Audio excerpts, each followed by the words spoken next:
السلام علیکم ورحمۃ اللہ وبرکاتہ۔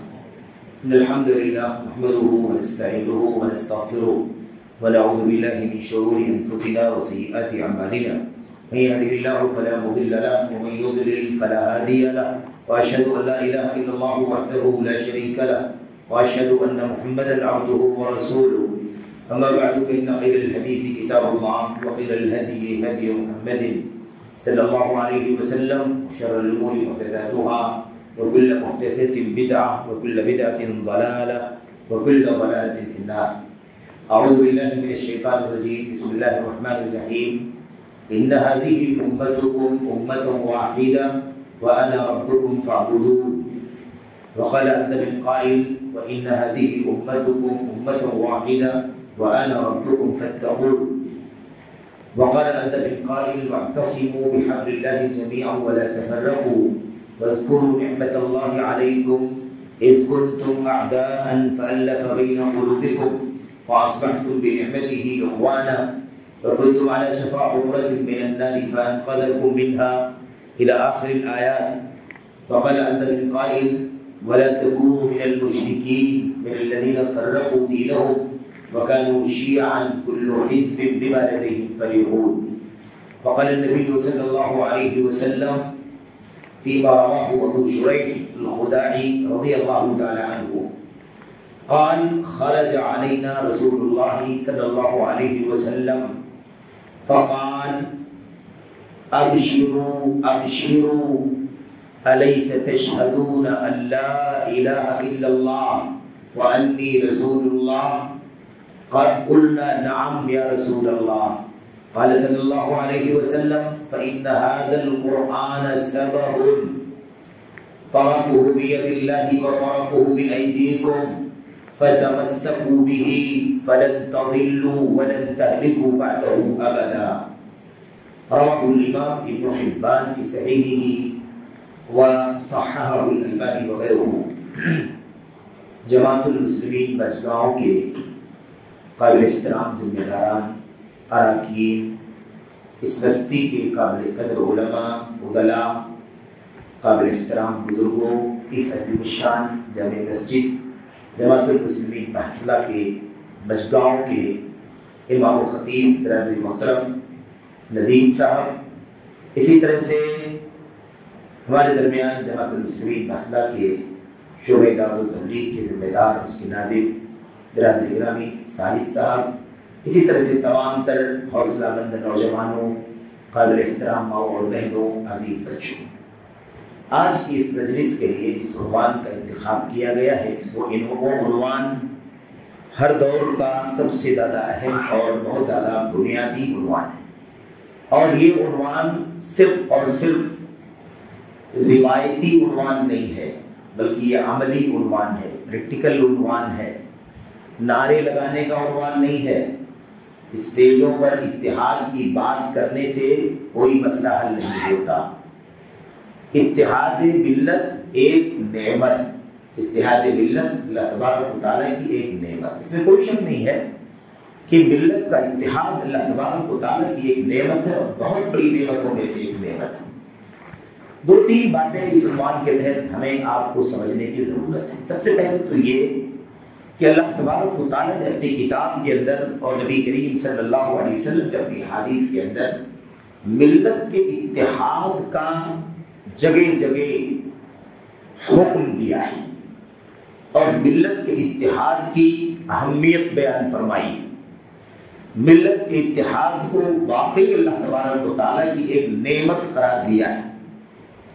ساتھ ہی ساتھ اتحاد کی جو ضد ہے، اس کا جو اپوزٹ یعنی انتشار، اختلاف، تنازع، جھگڑا، ٹولی ٹولی میں بٹ جانا، تفرقہ، گروہوں میں تقسیم ہو جانا، دھڑوں میں بٹ جانا، یہ جو اتحاد کی جو ضد ہے، اس کی جگہ جگہ مذمت کی گئی ہے، برائی بیان کی گئی ہے۔ اور یہی نہیں بلکہ اتحاد کی ضد کو اسلام کے مخالفین کا طریقہ بتلایا گیا ہے۔ اسلام کے ماننے والے اتحاد کی راہ پر چلتے، اختلاف کی راہ، انتشار کی راہ، تفرقہ بازی کی راہ، فرقوں میں، ٹولیوں میں، دھڑوں میں بٹ جانے کی راہ یہ اسلام والوں کی راہ نہیں ہے، یہ مشرکین کی راہ ہے، کافروں کا طریقہ ہے۔ کیوں؟ اس لیے کہ وہ اتحاد کی راہ سے بہت دور ہے۔ جو اتحاد کی راہ ہے، جو اتحاد کا سرچشمہ ہے، جو اتحاد کا قطب اور اس کا محور ہے، جب اسی سے کوئی دور ہو جائے تو پھر اتحاد کہاں سے پیدا ہو سکتا ہے؟ اس لیے مذمت کی گئی اور بتایا گیا کہ بھائیو، اتحاد کے خلاف تنازع، جھگڑا، انتشار، تشدد، اختلاف اور فرقہ بندی، پارٹی دھڑ بندی، آج کل تحزب کا ایک لفظ بہت اچھی طرح سمجھ لو کہ حزبیت ایک الگ نظریہ لے کر کے چلنا، ایک الگ نظریہ لے کر کے چلنا، مسلمان کہنا ایک الگ نظریہ لے کر کے چلنا، یہ نہیں بلکہ اور اندر داخل ہو اہل حدیث کہنا اور ایک الگ رخ لے کر کے چلنا، اس کو تحزب کہتے ہیں، یعنی فرقہ واریت، پارٹی بندی جس کو کہتے ہیں۔ بہرحال اس کی مذمت کی گئی ہے۔ تو اتحاد نہیں تھا۔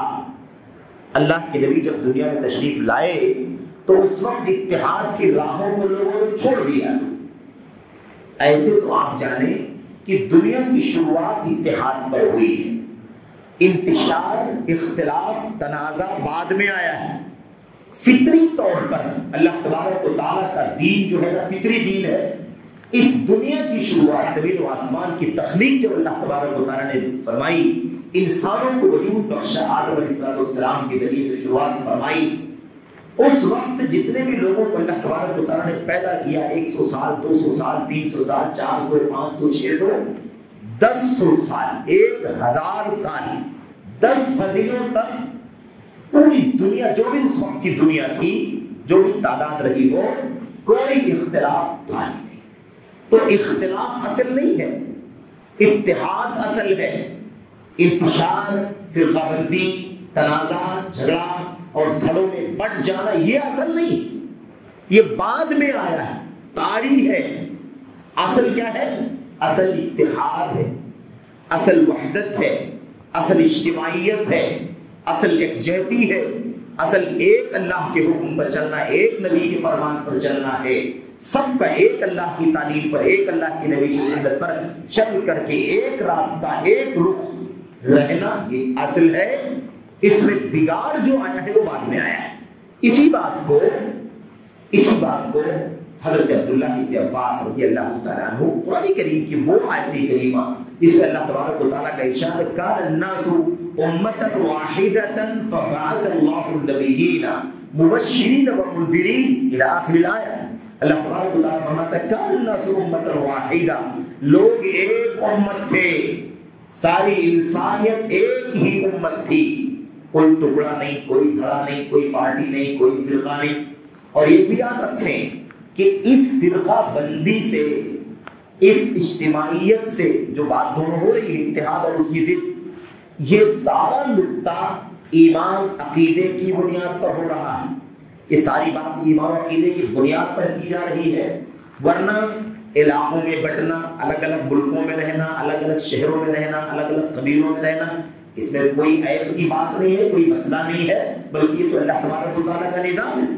یہ تو اللہ تبارک و تعالیٰ نے فطری طور پر اِنَّا خَلَقْنَاكُم مِّن ذَكَرٍ وَأُنثَىٰ وَجَعَلْنَاكُمْ شُعُوبًا وَقَبَائِلَ لِتَعَارَفُوا، اللہ تعالیٰ نے ملک، علاقہ، قصبہ، شہر اور محلہ وغیرہ، یہ جو الگ الگ تقسیم ہے، رہائش کی تقسیم، وطن کی تقسیم، علاقوں کی تقسیم، اس تقسیم سے کوئی لینا دینا نہیں ہے۔ جو بھی قرآن میں، سنت میں اتحاد کی بات، اجتماعیت کی بات، ملت کے اتحاد کی بات، اجتماعیت کی بات اور ملت کے ٹکڑوں میں بٹ جانے کی مذمت کی بات جو کی جا رہی ہے، اس کا تعلق دین، ایمان، عقیدے، عمل، اخلاق، کردار، اس اعتبار سے کی جاتی ہے۔ اور یہی سب سے بڑا پیچیدہ مسئلہ ہے۔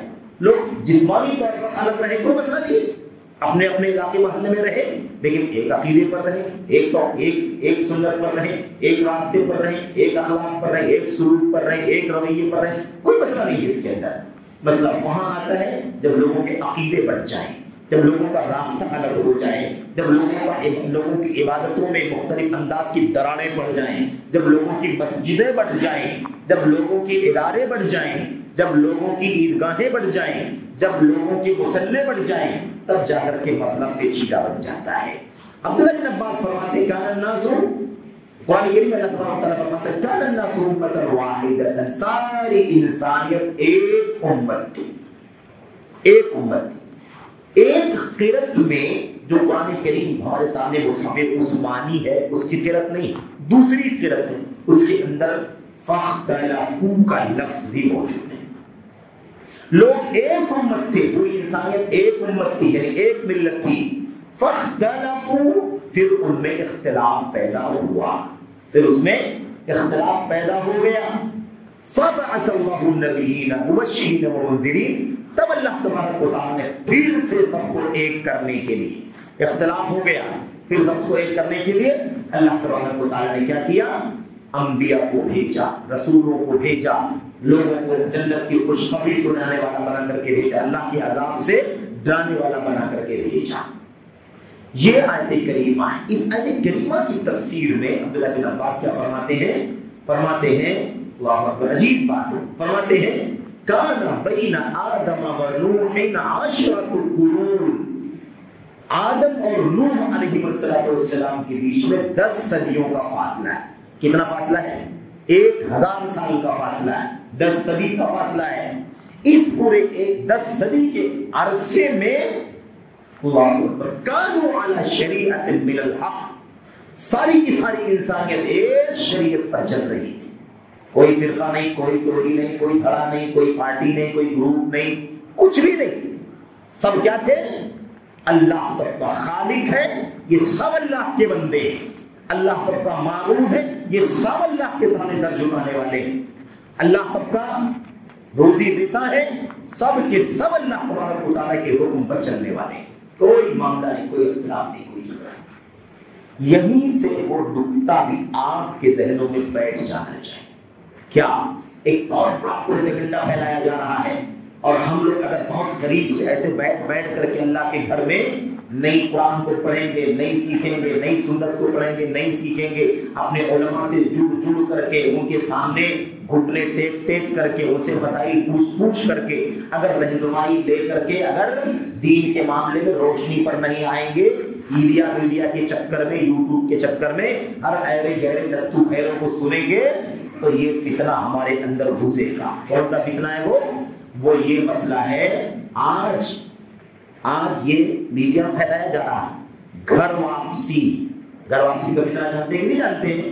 ہاں، اگر یہ نقطہ نہیں سمجھیں گے تو گھر واپسی والے مسئلے میں بہت کنفیوژن میں پڑ جائیں گے، اور پھر آپ لاجواب ہو جائیں گے، مشکل میں پڑ جائیں گے۔ وہ کیا ہے؟ یہ گھر واپسی کا فتنہ۔ کیا کہتے ہیں لوگ؟ آج مسلمانوں کی ہندوستان کے اندر اتنی مسجدیں ہو گئی، اتنے مدرسے ہو گئے، ٹھیک ہے، ان کے نام عبداللہ ہے، عبد الرحمن، محمد، احمد، صالح، ذاکر نام ہے ان کا، ان کے باپ مسلمان رہے ہوں گے، ان کے اوپر جائیں گے وہ مسلمان رہے ہوں گے، 2 سے 3 4 پشت پہلے جا کر کے دیکھو سب ہندو ملیں گے۔ کیا ملیں گے؟ سب ہندو ملیں گے۔ یہ فتنہ ہمارے اندر پھیلایا جا رہا ہے، پھیلایا جا رہا ہے، یہ بتایا جا رہا ہے کہ اب جب تم پہلے تمہارے باپ دادے غیر مسلم تھے، ہے نا، رام کرشن شنکر ونکر کی پوجا کرنے والے تھے، تو اب واپس آپ کو اپنے گھر کی طرف لے جانا ہے، گھر واپسی کرنا ہے۔ سمجھ رہے ہیں کہ نہیں سمجھ رہے ہیں؟ اب اس وقت تھوڑا سا فاصلہ گزر گیا، ورنہ 2 سال کورونا والی مصیبت سے پہلے جو ہندوستان کے ملک وطن عزیز کے حالات تھے، اور جو مطلب ہے نا کیا کہتے ہیں اس کو، مطلب کیا کہتے ہیں اس کو، پناہ دینا، پناہ نہ دینا، مسلمانوں کو نہیں دینا، ہندوؤں وغیرہ، یہ جو چل رہا تھا، کوئی سیاسی بات مجھے نہیں کرنی، مجھے صرف نقطہ سمجھانا ہے میرے بھائیوں۔ اس وقت یہ بات سمجھنے بڑی آسانی تھی، گھر واپسی والی بات بار بار وہ کر رہے تھے، گھر واپسی والی بات، یعنی جب تمہارے پر دادا نان مسلم تھے تو تم پچھلے 100-150 سال کے بیچ میں تو مسلمان بنے ہو، تو ہم تم کو یہی تو کہہ رہے ہیں کہ واپس اپنے گھر کی طرف چلو۔ تو یہ فتنہ سمجھ میں نہیں آئے گا اگر یہ نقطہ نہیں سمجھیں گے۔ میں شکر گزار ہوں اپنے محترم ساتھیوں کا، عزیزوں کا، دوستوں کا، جنہوں نے اتحاد ملت والا عنوان یہاں رکھا آپ کے۔ میرے بھائیوں، اس کا جواب ہم کیسے دیں گے؟ دے پائیں گے؟ نہیں دے پائیں گے۔ آپ کا جواب ہی، ہمارے پاس جواب ہی نہیں۔ ہمیں بات تو صحیح ہے، 4 پشت اوپر جا کر کے دیکھو تو نام دوسرے ملے گی، اسلام والا ملے گا نہیں، الا ماشاء اللہ کوئی خاندان ہو سکتا ہے، انکار نہیں کرتا، لیکن عام طور پر آپ کو 500 سال مان لو میرے بھائی، اس سے پہلے آپ کو کیا ملے گا؟ تو وہی ملے ہے مسلموں کے نام۔ تو گھر واپسی کی بات کرتے ہیں تو کیا پورا کرتے ہیں؟ تو ہم ان کو یہ سمجھانا چاہتے ہیں کہ تم غلطی پر ہو، گھر واپسی والی بات صحیح ہے، لیکن تم جس کو گھر واپسی کہنا چاہتے ہو وہ گھر واپسی نہیں ہے، گھر واپسی ہم آپ کو بتاتے ہیں۔ ہندوستان کی دھرتی نہیں، دنیا کے وجود کی بات ہم کرتے ہیں، دنیا کے وجود کی۔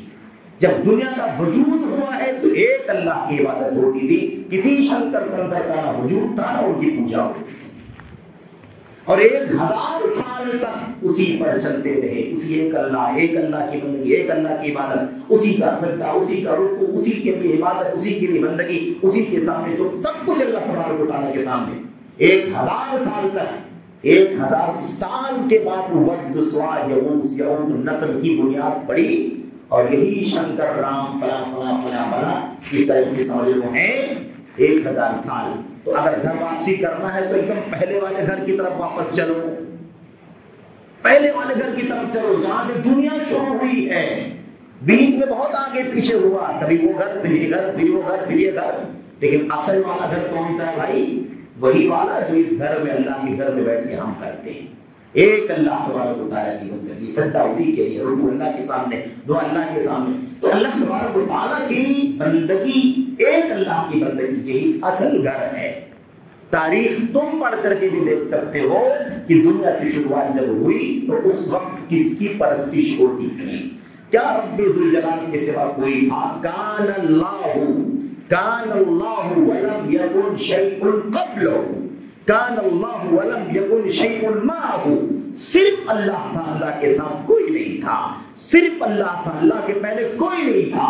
تو جب کوئی تھا نہیں تو اللہ نے انسان کو پیدا کیا تو پرستش کے لیے، سر ٹیکنے کے لیے بھی کچھ نہیں تھا سوائے رب ذوالجلال کے در۔ چلو گھر واپسی کر لیتے، آپ بھی کر لو، ہمارے بھی بہت سارے بگڑ گئے، وہ بھی کر لیں، سب گھر واپسی کر لیتے ہیں۔ تو جب وہی پہنچیں گے تو اتحاد ہوگا، وہیں پہنچیں گے تو اتحاد ہوگا۔ یہ 200 سال 400 سال کی بات کیوں کرتے ہو؟ 2-4 ہزار سال پہلے کی بات کیوں کرتے ہو؟ جب دنیا قائم ہوئی ہے اس وقت کون سا گھر تھا؟ کیا ایک اللہ کا در والا گھر تھا یا بہت سارے دروں والے گھر تھے؟ تو گھر واپسی ضرور کریں گے، انکار نہیں ہے، ہماری محنت اسی پر چل رہی ہے۔ تو اصل اللہ تبارک و تعالیٰ کی عبادت و بندگی ہے، وہی اصل والا گھر ہے، گھر واپسی کرنا چاہیے۔ اللہ تعالیٰ سب کو گھر واپسی کی توفیق عطا فرمائے۔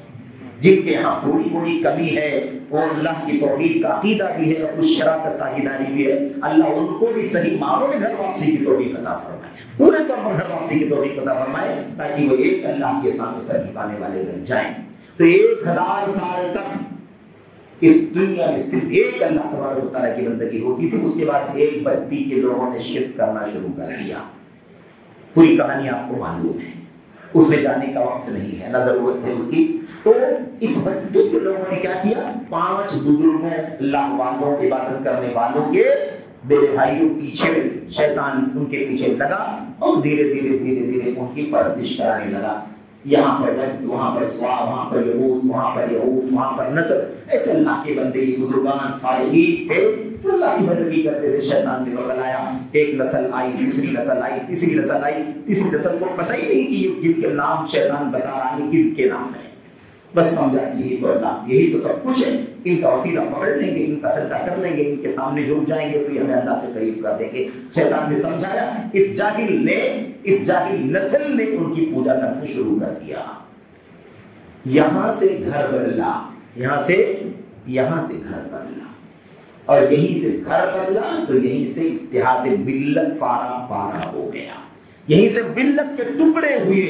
پہلی بار ہوئی زمین پر اس پیشانی کو اللہ کے سوا کسی اور کے سامنے جھکایا گیا۔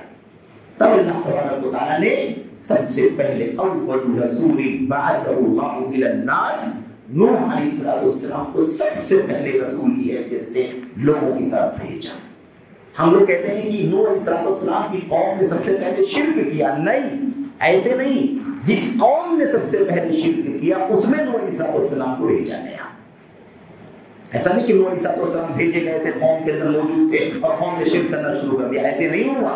قوم کے لوگوں نے شرک کرنا شروع کیا تو اللہ تعالیٰ نے اسی قوم کے ایک صالح انسان کو نبوت کا تاج دے کر کے نبی بنا کر کے مبعوث کر دیا، اور پھر نوح علیہ السلام ان کو سمجھاتے لگے۔ آپ ایک نقطے پر غور کریں، حیران ہو جائیں گے غور کر کے۔ 1000 سال آدم اور نوح کے بیچ میں ہے، اس بیچ میں توحید کے سوا کوئی عقیدہ نہیں تھا۔ آپ توحید کی بات کیوں کر رہا ہوں؟ اتحاد ملت کی بات کرنا ایک تو نقطہ ہے، اتحاد توحید کے بغیر ہو نہیں سکتا۔ اتحاد جب تھا تو توحید کی بنیاد پر تھا، اور جب اتحاد ختم ہوا تو توحید چھوڑنے کی وجہ سے ختم ہوا، اور جب اتحاد آ سکتا ہے تو توحید کی بنیادوں پر آ سکتا ہے۔ جہاں توحید نہیں وہاں اتحاد نہیں، جہاں توحید نہیں وہاں اتحاد کے نعرے، اسٹیج، بیعت سب بیکار ہے۔ زبانی جمع خرچ کرنے سے کبھی اتحاد نہ ہوا ہے نہ ہو سکتا ہے۔ سب کو شرک کی گھروں میں توڑ کر کے توحید کی طرف آنا ہوگا، توحید کی راہ اختیار کرنی ہوگی، تب اتحاد ہوگا۔ جو آج دنیا میں، ملک میں یا دنیا میں سب سے زیادہ اتحاد کی بات کرتے ہیں، وہ سب سے زیادہ اتحاد کے اصولوں سے دور چلتے ہیں۔ وہ اپنی دیوار سنبھالتے ہیں، وہ اپنی دیوار سنبھالتے ہیں، وہ اپنے گھر سنبھالتے ہیں، اپنی چہار دیواری سنبھالتے ہیں، اور سب سے زیادہ اتحاد کی بات کرتے ہیں۔ ایسے اتحاد نہیں ہونے والا۔ اتحاد وحدت سے ہوگا، اتحاد توحید باری تعالیٰ سے ہوگا، اتحاد کے اصولوں پر ہوگا۔ منمانی اپنی چاہت کے مطابق اتحاد کر بھی لے اسے اتحاد نہیں کہا جا سکتا۔ اتحاد وہ ہے جسے رب ذوالجلال اتحاد کہتا ہے، اتحاد وہ ہے ملت کا جسے اللہ کے نبی اتحاد کہتے ہیں، ورنہ منمانی بھیڑ جمع کرنے سے اتحاد نہیں ہو سکتا ہے۔ ہر آدمی اپنے عقیدے پر، وہ اپنے شرک پر، وہ اپنے کفر پر، وہ اپنی بدعت پر، وہ اپنی خرافات پر، وہ اپنی عقلانیت پر، وہ اپنی حوث پر، وہ اپنی نفسانیات پر، سب اپنے منمانی کر رہے ہو، آؤ سب اکٹھا ہو کر کے اتحاد کر لیں، تو اس کو اتحاد نہیں کہا جا سکتا، اس کا نام ازدحام ہے، اس کا نام بھیڑ بھاڑ ہے۔ جو آج اپنے آپ کو سب سے بڑے، میرے بھائیوں، سب سے بڑے ٹھیکیدار سمجھتے ہیں دنیا میں دین قائم کرنے کے نام پر، یہ لوگ سب سے اتحاد کی بات کرتے ہیں، اور ان کے یہاں اتحاد یہی ہے کہ سب اپنے اپنے عقیدے پر، میں اندر کی بات کر رہا ہوں، وہ باہر کی بھی بات کرتے ہیں، یہودی اپنے عقیدے پر رہے، عیسائی اپنے عقیدے پر رہے، مجوسی اپنے عقیدے پر رہے، شیعہ اپنے عقیدے پر رہے، رافضی اپنے عقیدے پر رہے، اور سارے لوگ قبر پرست اپنے عقیدے پر، صوفی اپنے عقیدے پر، سب اپنے اپنے عقیدے پر رہے، سب اپنے اپنے کو جو کیسے پوچھتے ہیں کرتے رہے، لیکن آؤ ایک میدان میں ہم سب اکٹھا ہو کر کے کھڑے ہو جائیں۔ بتاؤ دنیا کی کون سی عقل اس کو اتحاد کہہ سکتی ہے؟ سب کا نظریہ الگ، سب کی سوچ الگ، سب کا عقیدہ الگ، کیسے اتحاد کہہ سکتے ہیں؟ اسے بھیڑ کہتے ہیں۔ اور اگر یہ اتحاد ہے تو دنیا کے کٹورے میں سب اکٹھا موجود ہے، اتحاد کی بات کرنے کی ضرورت کیا ہے؟ دنیا کے پلیٹ میں سب ایک ساتھ میں ہے کہ نہیں؟ بھیڑ بھاڑ سب اپنے عقیدے پر ہے، سب دنیا کے اندر موجود ہے، اتحاد کے الگ سے کام کرنے کی ضرورت کہاں پڑتی ہے؟ تو پہلے سے ہی ہے، اپنے عقیدے پر ہے، اور سب بھیڑ بھاڑ بنائے ہوئے ہیں۔ تو بہرحال کہنے کا مطلب یہ ہے، تو آدم اور نوح کے بیچ میں کتنا فرق ہے؟ 1000 سال تک۔ اب جب شرک شروع ہوا تو اللہ تعالیٰ نے نوح علیہ السلام کو نبی بنا کر کے بھیجا، نبی بنا کر کے بھیجا۔ کتنے دن تک دعوت دی بھائی؟ کتنے دن تک دعوت دی؟ 1000 سنۃ الا 50 عام، 1000 سال تک سوائے 50 سال کے۔ عجیب بات ہے، 1000 سال تک توحید پہ تھی، اس امت میں شرک شروع ہوا، دوبارہ توحید پر لانے کے لیے، اتحاد ملت کے لیے لوگ محنت کرتے کرتے 950 سال گزار دیتے ہیں، لیکن امت اتحاد پر آنے کے لیے تیار نہیں ہوتی۔ قلیل، اللہ نے کیا فرمایا؟ قلیل، بہت چند لوگ تھے جو نوح علیہ السلام کے ساتھ کشتی میں سوار ہوئے تھے، ورنہ بقیہ سارے تو مذاق اڑانے والے تھے، بقیہ تو ٹھٹھا کرنے والے تھے۔ نوح کو دیکھو اتنا نادان ہے، کشتی بنا رہا ہے، کشتی کا ریت میں چلے گی، کشتی کا پہاڑ میں چلے گی، یہاں کون سا پانی ہے جو کشتی چلے گی؟ اتنی لمبی چوڑی کشتی بنا رہا ہے میرے بھائیوں۔ لیکن اللہ تبارک و تعالیٰ کا عذاب آیا تو سب کی آنکھیں کھل گئی۔ خلاصہ کلام یہ ہے میرے بھائیوں کہ اگر اتحاد ملت بکھر جاتا ہے تو پھر اس کو متحد کرنے کے لیے 1000 سال تک اتحاد کے ساتھ رہنے والی قوم جب شرک آیا، دوبارہ توحید کے ذریعے سے اتحاد لانے کے لیے 950 سال لگ گئے نوح علیہ السلام کو، لیکن لوگوں نے نوح علیہ السلام کی بات نہیں مانی۔ کتنا خطرناک مسئلہ ہے۔ بہرحال یہ اتحاد کے بارے میں یہ بتانا تھا آپ کو کہ ملت کا اتحاد ہی اصل ہے، اختلاف بعد میں آیا، انتشار بعد میں آیا، ٹکڑے ٹکڑے بعد میں ہوئے، فرقے فرقے بعد میں ہوئے۔ تو کوئی یہ نہ کہے کہ گھر واپسی کر لیتے ہیں. گھر واپسی توحید ہے. گھر واپسی ایک اللہ کی بندگی. گھر واپسی شرک نہیں ہے. اس لیے آپ سے اگر کبھی کوئی کہے کہ گھر واپسی کرو، پہلے تو شرک ہی تھا، تمہارے باپ دادا یہ سب جو ہے شنکر کنکر کے ماننے والے تھے، تو ہم کیا کہیں؟ ہم کہہ سکتے ہیں میرے بھائیوں، دنیا کی تاریخ پڑھ کر کے دیکھو. دنیا شروع ہوئی ہے تو ایک اللہ کی عبادت کرتے تھے لوگ جو ہم کرتے ہیں. آپ کے دادے پرکھے بھی اللہ تبارک و تعالیٰ کی عبادت کرتے تھے. اتنی نسلوں کا حساب تو نہیں لگا سکتے، لیکن جس نسل سے تم ہوگے تمہارے باوا بھی اللہ ہی کی بندگی کرتے تھے، پرستش کرتے تھے. تو آؤ ہم سب گھر واپسی کر لیتے ہیں. تو یہ کان الناس امۃ واحدۃ فبعث اللہ النبیین مبشرین ومنذرین. یہ آیت کریمہ ہم کو بتاتی ہے کہ اتحاد ملت اصل ہے، انتشار ملت، اختلاف ملت، تفرق ملت بعد میں آیا ہے. بہرحال قرآن کریم کی آیات میں، اللہ کے نبی کی حدیثوں میں میرے بھائیوں بہت ساری آیتیں ہیں، بہت ساری حدیثیں، بہت ساری نصوص ہیں. چند چیزیں اس میں سے آپ کے سامنے ذکر کروں گا، چند باتیں آپ کے سامنے پیش کروں گا. دو تین باتیں. ایک بات تو ہمیں یہ جاننا ہے کہ دیکھیے، اسلام اپنے ماننے والوں کو صحیح اسلام اگر ہے تو ایک ہی پائے گا، فرقے کبھی نہیں پائے گا. اگر اسلام بالکل سچا ہے، سمجھ رہے ہیں نا، اسلام اگر بالکل سچا ہے، کھڑا جیسے اسلام اللہ کا دین ہے، اگر واقعی اس اسلام پر ہم قائم رہیں گے تو انتشار نہیں رہے گا. تفرقہ اسی لیے آتا ہے کہ ہمارے عقائد میں فساد آتا ہے، ہماری توحید درست نہیں ہوتی، ہمارا عقیدہ خالص نہیں ہوتا ہے، اس کے اندر کہیں نہ کہیں شرک کے اثرات ہوتے ہیں، کہیں نہ کہیں شرک کے ذرات ہوتے ہیں. اسی لیے انتشار پیدا ہوتا ہے. اس لیے کہ اللہ تبارک و تعالیٰ نے اتحاد کی بات جہاں ذکر کی ہے اور اس کے بعد اختلاف کی بات ذکر کی ہے، وہاں پر توحید ہی کا تذکرہ ہے. توحید ہی کا تذکرہ ہے. سارے لوگ اللہ کی پرستش کرتے تھے 1000 سال تک، اس کے بعد شرک آیا. شرک کی وجہ سے انتشار پیدا ہوا. ملت کے ٹکڑے کیوں ہوئے؟ اس توحید کی راہ کو چھوڑ دینے کی وجہ سے، عقید توحید سے برگشتہ ہونے کی وجہ سے، عقید توحید کو عقید توحید سے ہٹ کر کے ایک اللہ کے سوا نہ جانے کتنوں کے دروں پر سر جھکانے کی وجہ سے کیا ہو گیا؟ انتشار پیدا ہو گیا. تو اتحاد ملت شرک سے پانا ہوا. اب دوبارہ اتحاد ملت کرنا ہے، اس نعمت کو بحال کرنا ہے، اس نعمت کو دوبارہ لانا ہے اور اس نعمت کے مزے لینے ہیں، اس نعمت سے لطف اندوز ہونا ہے. تو دوبارہ توحید بحال کرنا پڑے گا. امت کو ملت کو اپنے درمیان اتحاد پیدا کرنے کے لیے جس تھیوری پر غور کرنے کی ضرورت ہے، جس نقطے پر غور کرنے کی ضرورت ہے، صرف اور صرف وہ نقطہ یہ ہے کہ توحید کہاں کہاں درست نہیں ہے، توحید میں کہاں کہاں خلل ہے، اسے دور کرنا یہ سب سے بڑی ذمہ داری ہے. اس کے بغیر اتحاد پیدا نہیں ہو سکتا ہے. یہ بہت بنیادی چیز ہے میرے بھائی.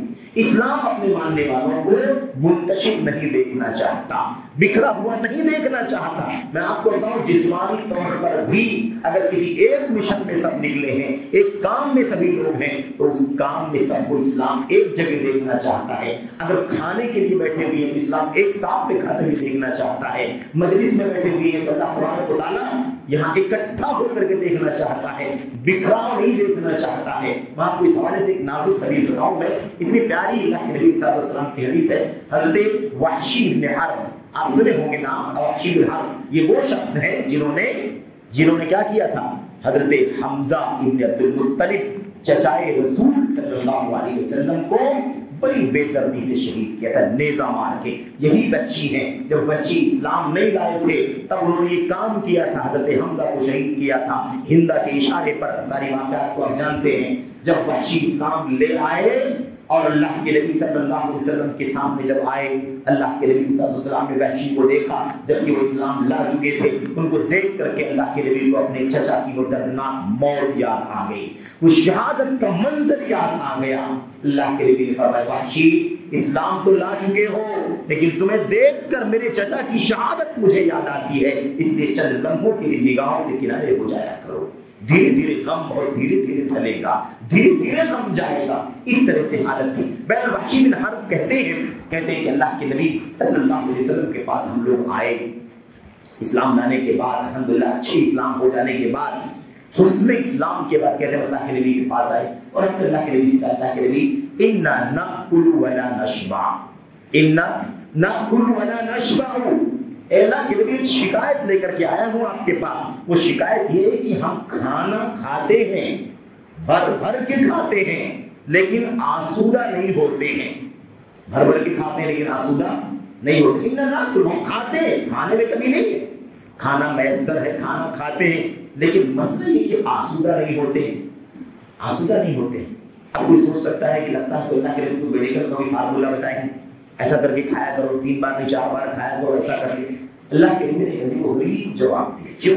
اس لیے کہ وہ نبی ہے امت کے، رسول کے، نبی کریم صلی اللہ علیہ وسلم کو اللہ تبارک و تعالیٰ نے وحی کے ذریعے سے وہ باریکیوں کا علم عطا فرمایا ہے جو عام انسان نہیں جان سکتا ہے۔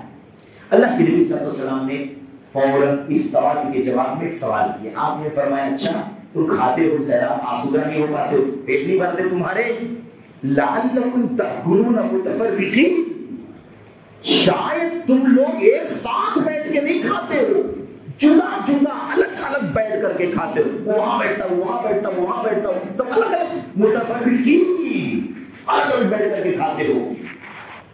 ایسے ہی ہے نا، شاید تم لوگ ایسا کرتے ہو۔ وحشی نے کہا بلا یا رسول اللہ، اللہ کے لیے یہ بات تو ہے کہ ہم لوگ کھانا کھاتے ہیں تو الگ بیٹھ کے کھاتے ہیں، ہر ایک کے پاس کھانا خوب رہتا ہے لیکن الگ الگ بیٹھ کے کھاتے ہیں۔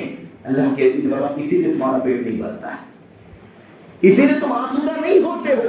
اجتمعوا علی طعامکم واذکروا اسم اللہ علیہ بارک لکم فیہ، اکٹھا ہو کر کے کھانا کھایا کرو، اللہ کا نام لے کر کے کھایا کرو، اللہ تبارک و تعالیٰ تمہارے لیے اس میں برکت عطا فرمائے گا، زیادہ نہیں تھوڑا بھی کھا کر کے آسودہ ہو جائے۔ آپ بتائیے کہ وحدت ملت یا اتحاد ملت، آپ اندازہ لگائیں کہ وہ قوم، وہ امت جو اللہ کا نام لے کر کے کھاتی ہو، اللہ پر ایمان رکھنے والی قوم ہو، اللہ کی طرف سے جو نعمت کھاتی ہو، اس کے بارے میں عقیدہ ہوگی ایک ایک دانہ اللہ تبارک و تعالیٰ کا ہے، اسے کھانا ہے، حلال کھانا ہے، حرام سے بچنا ہے، اللہ کے سامنے جوابدہی ہمیں کرنی پڑے گی۔ وہ قوم جو اللہ اللہ اللہ اللہ اللہ مستقل ساری زندگی اللہ تبارک و تعالیٰ کی بندگی سے اس کی زندگی جڑی ہوئی ہے، اگر وہ اتحاد کے ساتھ کھانا بھی نہ کھائے تو اللہ ان کی برکتوں کو چھین لیتا ہے۔ یعنی اللہ تبارک و تعالیٰ اپنے بندوں کو اس طرح بھی الگ الگ نہیں دیکھنا چاہتا ہے۔ سبحان اللہ، آپ اندازہ لگائیے اس سے کتنی عجیب و غریب بات ہے۔ بہرحال اللہ کے نبی محمد رسول اللہ تبارک و تعالیٰ نے اپنے قرآن میں بڑی مذمت فرمائی ہے، بڑا حکم دیا وَاعْتَصِمُوا بِحَبْلِ اللَّهِ وَلَا تَفَرَّقُوا، اے لوگ اللہ کی رسی کو مضبوطی سے تھام دو۔ رسی کیا ہے؟ رسی کیا ہے؟ رسی ایک تعبیر ہے، اور اسی لیے یہ بات بھی یہاں ذہن میں رکھے ایک اور نکتہ کہ قرآن کو نبی کی سنت کے بغیر نہیں سمجھا جا سکتا۔ یہ بھی بڑا فساد ہے، منہج کا بگاڑ ہے۔ آج بڑے نعرے لگ رہے ہیں قرآن میں سب کچھ ہے، قرآن میں سب کچھ ہے، قرآن میں سب کچھ ہے، تفصیلا لکل شیء تبیانا لکل شیء وفصلنا، ہم نے تفصیل سے بیان کر دیا، اس میں ہر چیز کی وضاحت ہے۔ اللہ فرماتا ہے سب کچھ کی وضاحت ہے، تو پھر حدیث کی کیا ضرورت ہے؟ حدیث میں صحیح بھی ہے، حدیث میں ضعیف بھی ہے، کون تحقیق کرے، کون سمجھ میں، کس کو سمجھ میں آئے گا، نہیں سمجھ میں آئے گا۔ اس لیے یہ جھنجھٹ، یہ جھمیلا چھوڑ دو، قرآن کریم کافی ہے۔ انکار سنت کا دروازہ، انکار حدیث کا دروازہ، منکرین سنت کا، منکرین حدیث کا ایک بہت بڑا ٹولہ ہماری مسجدوں میں گھس گھس کر کے ہمارے نوجوانوں کو رگڑا رہا ہے، ہمارے نوجوانوں کے ذہن میں شبہات ڈال رہا ہے۔ یہ آیت کریمہ دیکھو، اس میں اللہ تعالیٰ یہ فرماتا ہے، یہ حدیث دیکھو، اس میں اللہ کے نبی یہ فرماتے ہیں، اس میں ٹکراؤ ہے، یہ آیت حدیث سے ٹکراتی ہے، حدیث قرآن سے ٹکراتی ہے۔ اب یہ بتاؤ کہ جب قرآن اور حدیث ٹکرائیں گے تو تم قرآن کو لوگے یا حدیث کو لوگے؟ بولو جلدی، قرآن کو لوگے کہ حدیث کو لوگے؟ اور ہمارا نوجوان کیا کہتا ہے؟ بات تو صحیح، قرآن تو اللہ کا کلام ہے، اس میں تو کوئی ڈاؤٹ نہیں ہے، نبی کی حدیث صحیح بھی ہے، ضعیف بھی ہے، بعد میں لکھی گئی، شبہات ڈالتے ہیں، 200 سال کے بعد لکھی گئی، 250 سال کے بعد لکھی گئی، کیا گارنٹی ہے کہ صحیح ہے، کیا گارنٹی ہے کہ صحیح نہیں ہے؟ ارے امام بخاری نے روایت کیا، اس میں بھی تشکیک پیدا کرنے والے پیدا ہو گئے، اور کہا امام بخاری نے حدیث جمع کی تو کیا ہو گیا؟ امام بخاری کا فرشتے ہیں کیا؟ وہ بھی تو انسان ہے، سب سے غلطی ہو سکتی ہے، تو کیا امام بخاری سے غلطی نہیں ہو سکتی؟ یہ شبہات، یہ بہت بڑا فتنہ ہمارے بیچ کا، اور یہ اتحاد ملت میں بہت بڑا رکھنا ہے۔ یہ عقیدہ رکھتے ہوئے امت میں اتحاد ہو سکتا ہے؟ بتاؤ ذرا، توحید کا فقدان، سنت سے اتنی بڑی عداوت اور دشمنی، اس سنت کا انکار کرنے کا دروازہ کھولا جا رہا ہے۔ وہ میرے بھائیوں، وہ زمانہ جو تھا پرویزیت والا، اس پرویزیت والا میرے بھائی آج بھی نیا شوشہ نکال کر کے انکار سنت دروازے کھولے جا رہے ہیں۔ کہاں سے اتحاد ملت ہوگا؟ توحید کا فقدان، سنت پر عمل کا فقدان، شخصیت پرستی، اندھی تقلید، اپنے افکار، اپنی نظریات، اپنے بڑے، اپنے پیر، اپنے فقیر، اپنی سنگٹھنوں کے قائدین کی غلامی چل رہی ہے۔ کہاں سے اتحاد ہوگا میرے بھائیوں؟ سب کو چھوڑ کر کے اللہ کی وحدانیت پر آؤ گے، سب کو چھوڑ کر کے بصورت قائد، بصورت رہنما، بصورت پیشوا محمد رسول اللہ صلی اللہ علیہ وسلم کی غلامی اختیار کرو گے تو اتحاد ملت ہوگا۔ میرے بھائیوں، اسلام کی آمد سے پہلے جاہلیت کا، جس کو جاہلیت کہا جاتا ہے، جاہلیت میں ساری قدریں الٹ پلٹ گئی تھیں۔ اللہ تبارک و تعالیٰ نے اسی پس منظر اس آیت کریمہ کو ارشاد فرمایا وَاعْتَصِمُوا بِحَبْلِ اللَّهِ جَمِيعًا وَلَا تَفَرَّقُوا۔ اچھا میں یہ کہہ رہا تھا کہ قرآن کو بغیر اللہ کے نبی کی حدیث کے نہیں سمجھا جا سکتا۔ اب آپ سوچتے ہوں گے کہ اللہ کی رسی کا کیسے، کیا تعلق ہے، کیسے سمجھیں اللہ کی رسی؟ اللہ کی رسی ہے تو ٹھیک ہے، کیا مطلب اللہ کی رسی کا؟ کیسے اللہ فرماتا ہے کہ اللہ کی رسی کو مضبوطی سے پکڑ لو؟ اس کو سمجھنے کے لیے اللہ کے نبی کی حدیث پڑھنی پڑے گی میرے بھائیوں۔ نبی کی سنت کے بغیر قرآن سمجھ میں نہیں آ سکتا۔ لاجک لگاؤ، دانشوری لگاؤ، دماغ لگاؤ، اپنی جینیس ہے، اپنی ذہانت استعمال کرے، بہت زیادہ میرے بھائیوں ذہن کا تیز ہے، اپنی کوشش کر ڈالو۔ نبی کی سنت کے بغیر اللہ کا فرمان سمجھ میں نہیں آ سکتا۔ جس دل پر نبی کا اللہ کا کلام اترا ہے، اس دل میں اللہ تبارک و تعالیٰ کی طرف سے اس کی تشریح بھی اتار دی گئی ہے۔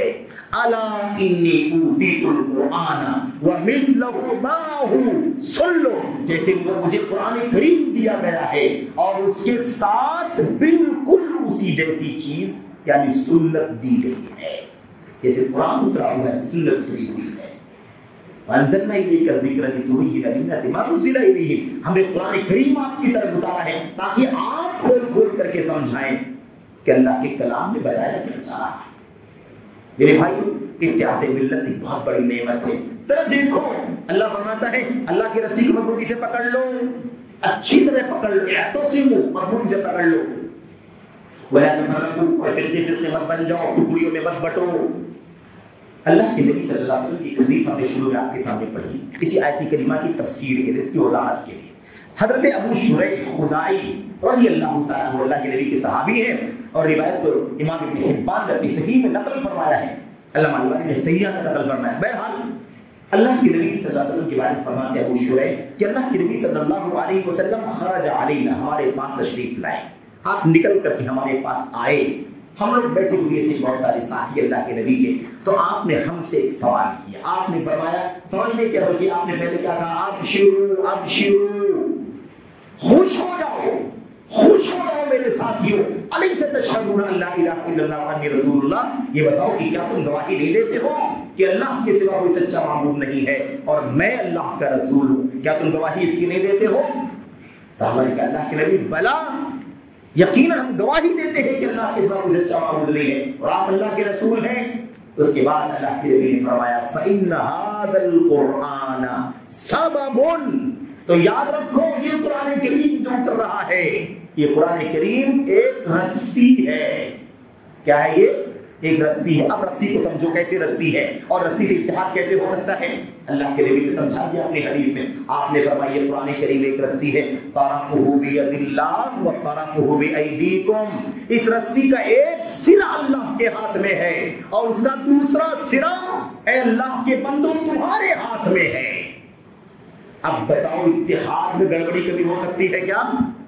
جب یہ رسی کا ایک سرا مالک کے ہاتھ میں ہے اور دوسرا سرا پبلک کے ہاتھ میں ہے، ان سب کے ہاتھوں میں ہے، غلاموں کے ہاتھ میں ہے، تو بتاؤ کہ جب تک وہ رسی پکڑے رہیں گے غلام تب تک مالک سے الگ ہوں گے؟ یہ ہے قرآن کریم، قرآن کریم کا کردار یہ۔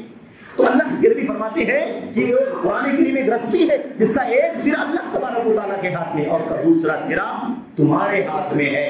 فَتَمَسَّكُوا بِهِ، اس لیے اے اللہ کے بندو اس رسی کو بہت مضبوطی سے پکڑے رہو، اس رسی کو مضبوطی سے پکڑے رہو، فلن تضلوا ولن تهلكوا بعده ابدا، اگر قرآن کی رسی کو پکڑے رہو گے، اس کا سرا ایک سرا اللہ کے ہاتھ میں ہے، تو تم ہرگز ہرگز نہ کبھی گمراہ ہوگے، نہ کبھی ہرگز ہرگز ہلاک و برباد ہوگے۔ ہلاکت سے بھی بچو گے، ضلالت سے بھی بچو گے، ہلاکت سے بھی بچو گے، گمراہی سے بھی بچو گے، اس رسی کو مضبوطی سے پکڑے رہو۔ علامہ ابن القیم رحمۃ اللہ علیہ، ابن القیم فرماتے ہیں کہ الاعتصام اعتصامان، مضبوطی سے پکڑنے کی جو بات ہے نا، وہ قرآن کریم میں دو طرح کی ہے، دو طرح سے اللہ نے فرمایا ہے۔ ایک ہے وَاعْتَصِمُوا بِحَبْلِ اللَّهِ، اللہ کی رسی کو مضبوطی سے پکڑ لو، ایک ہے وَاعْتَصَمُوا بِاللَّهِ، اللہ کو مضبوطی سے پکڑ لو، اللہ کو مضبوطی سے پکڑ لو اور اللہ کی رسی کو مضبوطی سے پکڑ لو، یعنی اللہ تبارک و تعالیٰ سے پختگی کے ساتھ وابستہ ہو جاؤ اور اللہ کی رسی سے مضبوطی کے ساتھ وابستہ ہو جاؤ۔ اللہ ابن قیم رحمۃ اللہ علیہ فرماتے ہیں یہ دونوں عصمتیں دنیا کی سعادت کے لیے، آخرت کی سعادت کے لیے ضروری ہے۔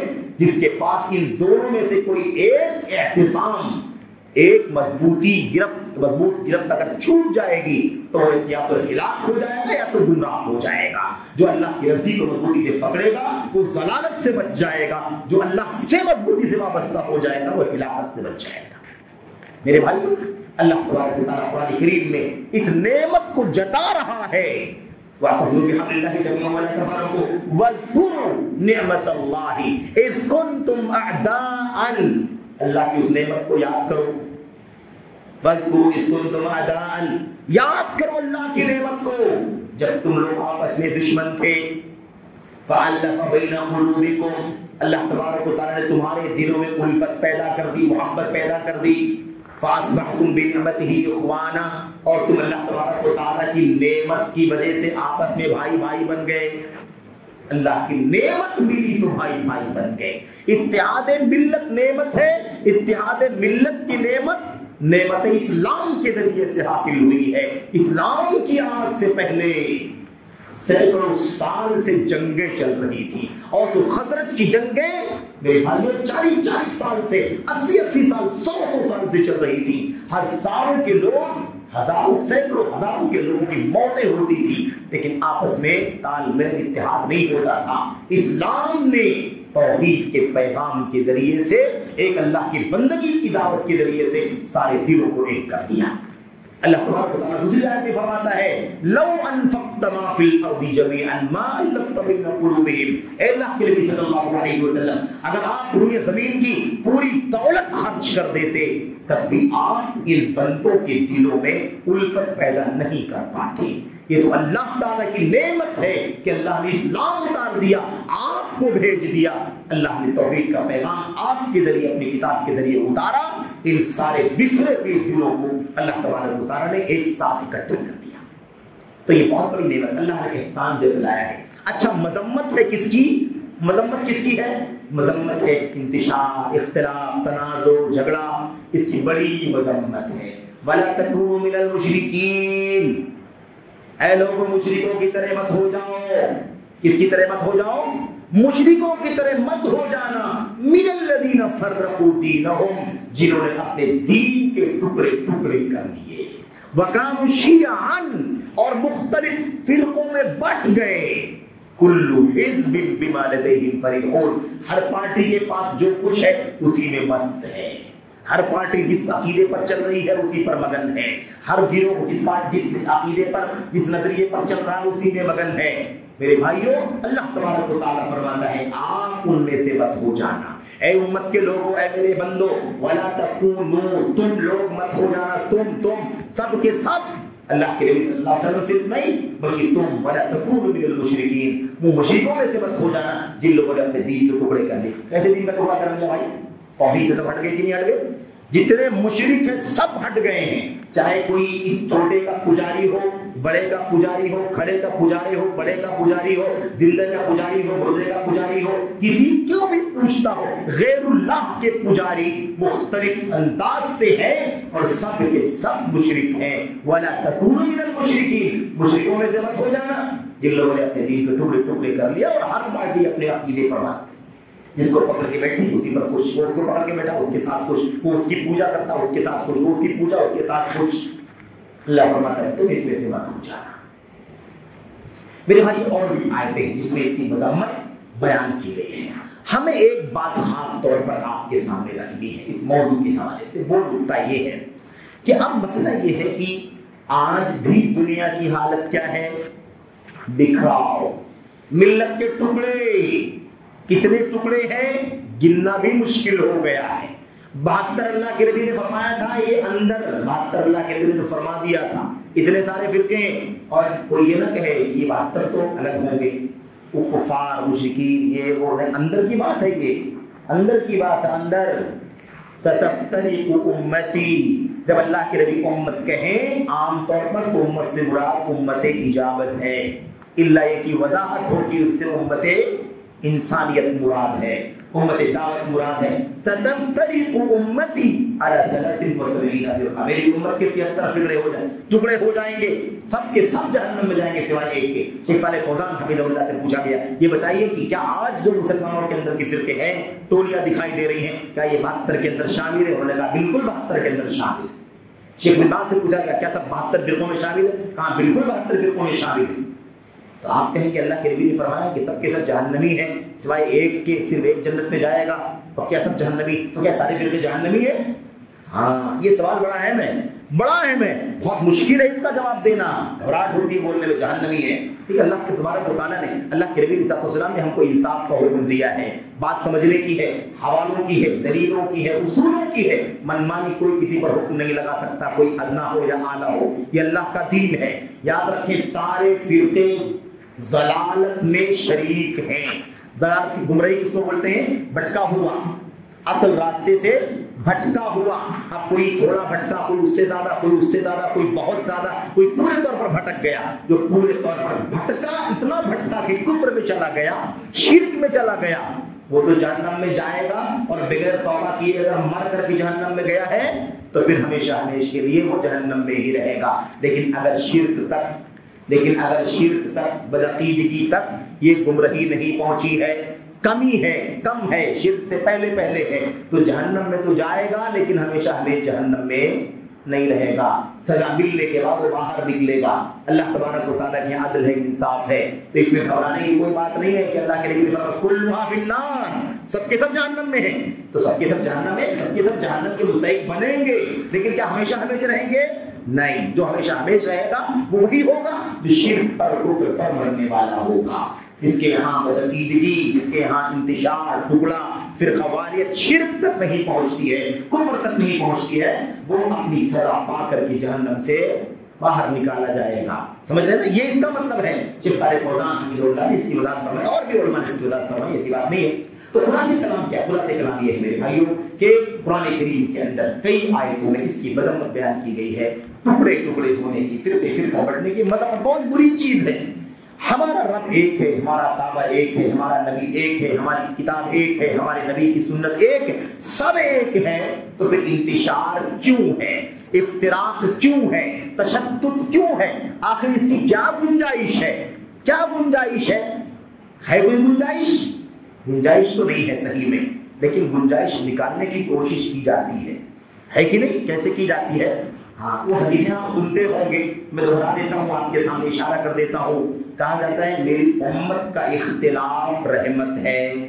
ہم لوگ ابھی بات کر رہے ہیں اتحاد ملت نعمت ہے، لوگ کہتے ہیں اختلاف امت کیا ہے؟ رحمت ہے۔ عجیب بات ہے، اللہ قرآن کریم میں کہتا ہے فَأَصْبَحْتُمْ بِنِعْمَتِهِ إِخْوَانًا، اللہ کی نعمت کو یاد کرو، جس اللہ نے توحید کی نعمت برکت سے تمہیں متحد کر دیا، ایک کر دیا۔ نہ جانے سب کتنے دشمن ایک دوسرے سے کتنی دشمنی رکھتے تھے، اللہ نے تمہیں توحید سے ایک کر دیا۔ تو اتحاد یہ نعمت ہے، اتحاد یہ رحمت ہے، اتحاد اللہ تبارک و تعالیٰ کا انعام ہے، اور اختلاف عذاب ہے، انتشار عذاب ہے، فرقہ واریت عذاب ہے، دھڑوں دھڑوں میں، ٹولیوں میں بٹنا یہ اللہ تبارک و تعالیٰ کا عذاب ہے۔ الجماعت رحمہ والفرقۃ عذاب، اللہ کے نبی نے فرمایا اجتماعیت، ایک ہو کر کے رہنا، یہ کیا ہے؟